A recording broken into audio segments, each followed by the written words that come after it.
Oi, meu nome é Ana e na vida eu sou estudante de mestrado em História Moderna na Sorbonne e eu estudo mais especificamente as mulheres escritoras do século XVIII. E nesse vídeo eu queria conversar com vocês sobre um assunto um pouco polêmico. Será que os romances contemporâneos foram longe demais? Talvez seja por isso que eu escolhi fazer o meu mestrado sobre os romances do século XVIII.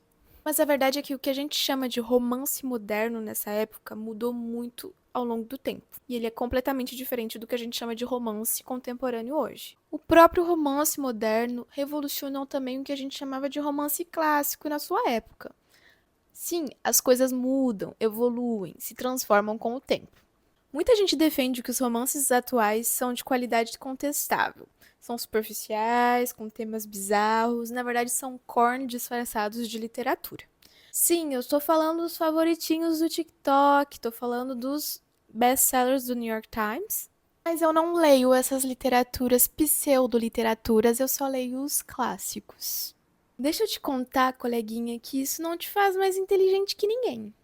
A verdade é que, mesmo dentro da literatura, nós temos diversos discursos elitistas e intelectualistas. Ou seja, algumas literaturas são melhores que outras. E a apreciação dessas literaturas é um sinal de status cultural, intelectual e social. Entender um pouco mais do que eu estou falando, você precisa saber o que é um cânone literário. Na verdade, é bem simples de entender. O cânone literário nada mais é que são essas obras que são tradicionalmente valorizadas por sua suposta relevância cultural e qualidade intelectual. É claro que essa seleção de obras exclui diversas minorias, as mulheres, os pobres, as raças, enfim.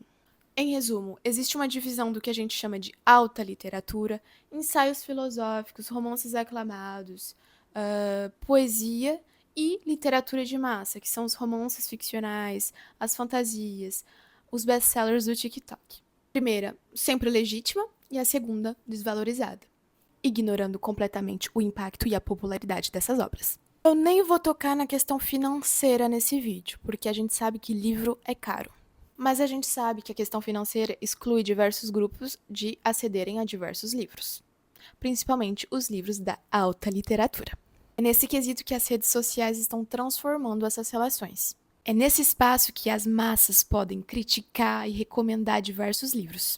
A questão é que isso desafia os críticos tradicionais literários, ampliando o que a gente chama de escopo da literatura que deve ser valorizada, além da ascensão da literatura independente, da publicação dos e-books, permitindo o aumento da gama de vozes a serem ouvidas por meio da literatura. O debate sobre o que é uma boa literatura está sempre em evolução.